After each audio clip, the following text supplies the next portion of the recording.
यीशु मसीह के पवित्र सामर्थी नाम में आप सबको अनीता पीटर का प्यार और सलाम। आशा है प्रभु में आप आनंदित होंगे।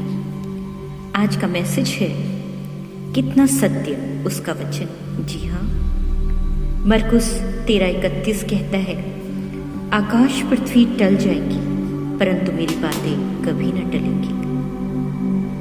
उत्पत्ति 3:1 कहता है, यहोवा परमेश्वर ने जितने बनेले पशु बनाए थे उन सब में सर्प धूल था। उसने स्त्री से कहा, क्या सच है कि परमेश्वर ने कहा तुम इस वाटिका का फल मत खाना?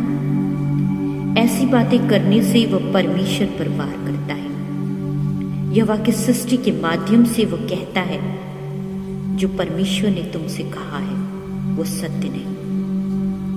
अंत में परमेश्वर अपनी सृष्टि को श्राप देने के लिए कायल हो जाता है। उसमें हम देखें सांप को श्राप मिला, यहाँ तक कि मनुष्य जाति को भी, जिसे परमेश्वर ने अपने स्वरूप में बनाया था। सांप शैतान के रूप में पहचाना गया। प्रकट है कि शैतान ने सांप को अपने अधीन करके उसे अपने काम के लिए साधन बनाया। उत्पत्ति 3:14 कहता है, तब यहोवा परमेश्वर ने सर्प से कहा, तूने जो यह किया है इसलिए तू सब घरेलू पशुओं और सब बनेले पशुओं से अधिक शापित है। तू पेट के बल चला फिरा करेगा और जीवन भर मिट्टी चाटता रहेगा। इस पद से हम समझते हैं कि वह सांप के पैर रहे होंगे। जी हाँ, पैर जो आप इस चित्र में देखेंगे। इसका अर्थ है सांप के पहले पैर थे, वो चलता था। इज़राइल में फिलिस्तीन इलाका है जिसका नाम रमल्ला। यहाँ एक जगह है यबरूद। खुदान के अंदर जब खुदाई की गई तो यहाँ पर सांपों के अवशेष मिले हैं, जो मैं और आप देख सकते हैं। कुछ सालों पहले सांपों के जीवाश्म जिनके पैर थे,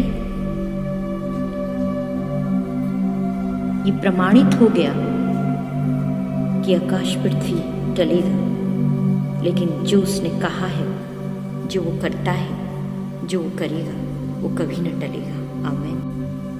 मैं आपसे आज कुछ कहना चाहती हूँ। सांप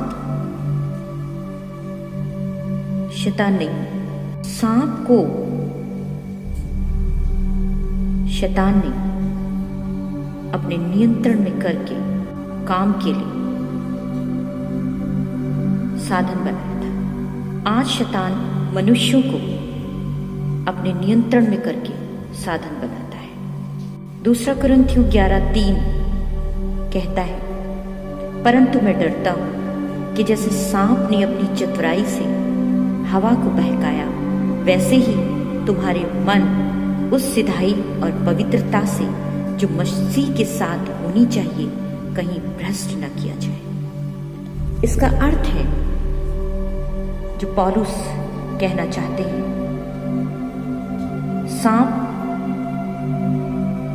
शैतानी ताकत, ये नहीं कि सांप, लेकिन शैतानी ताकत चतुराई से आज किसी भी व्यक्ति को इस्तेमाल कर सकता है, बहका सकता है। यदि हम पवित्रता से चलेंगे तो कभी भी भ्रष्ट नहीं होंगे। ये अंतिम समय है जीजू। हम जानते हैं कलेश के दौर में हम रह रहे हैं। आत्मिक संघर्ष है और प्रकाशित वाक्य 12:7 से 9 पद कहता है, फिर स्वर्ग में लड़ाई हुई मिकाएल और उसके स्वर्गदूत अजगर से लड़ने को निकले और अजगर और उसके दूत उससे लड़े, परंतु प्रबल न हुए और स्वर्ग में उनके लिए जगह न रही। तब वह बड़ा अजगर अर्थात पुराना सांप, जो इब्लीस और शैतान कहलाता है और सारे संसार का भरमाने वाला है, पृथ्वी पर गिरा दिया गया और उसके दूत उसके साथ गिरा दिए गए। संभव है कि पृथ्वी पर उसका गिराना महाकलेश को आरंभ कर दे।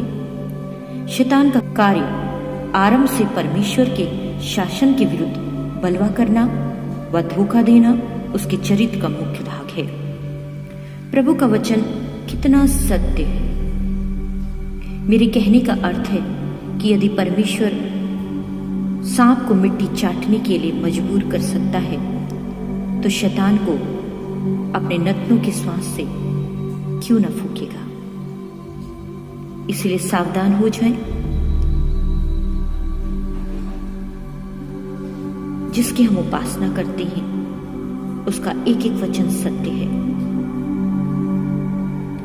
इसीलिए हमेशा ये अंतिम समय में जागृत रहें, हम सत्य में बने रहें, ज्योति की संतान बने, अंधकार से हम बचें, अंधकार की बातों से हम बचें। यदि हम परमेश्वर के हैं तो हम परमेश्वर की इच्छा के अनुसार अपनी जिंदगियों को दें, ताकि हम स्वर्ग राज के वारिस बन पाए। प्रभु का वचन कहता है, यदि कोई मसीह में है तो वो नया है, यदि कोई मसीह में है तो वो नई सृष्टि है। यदि आप मसीह में हैं तो मुझे और आपको नया बनना है। यदि हम नए नहीं हैं, पुराना मनुष्य तो हमारा है, तो कभी भी हम मसीह में हैं ही नहीं। इसलिए अजीजों, मैं आपको उत्साहित करूंगी कि परमेश्वर जिंदा परमेश्वर है, उसका वचन सत्य है। वो कहता है, मार्ग सत्य और जीवन में है, वो सत्य है। यदि उसने कहा है कि वो आएगा तो उसके आने को कोई रोक नहीं सकता। यदि उसने कहा है कि मेरे लोग रैप्चर होंगे, तो हमें रैप्चर होने से विश्वासियों को कोई रोक नहीं सकता।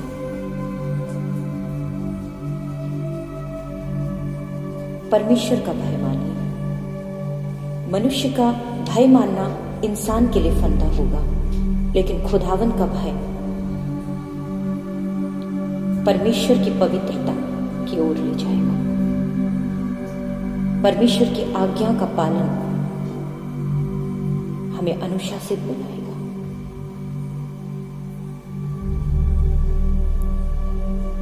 यदि हम विश्वासी हैं तो ये जरूरी हो जाता है कि हम परमेश्वर से लिपटे रहें, हम परमेश्वर के साथ चलते रहें।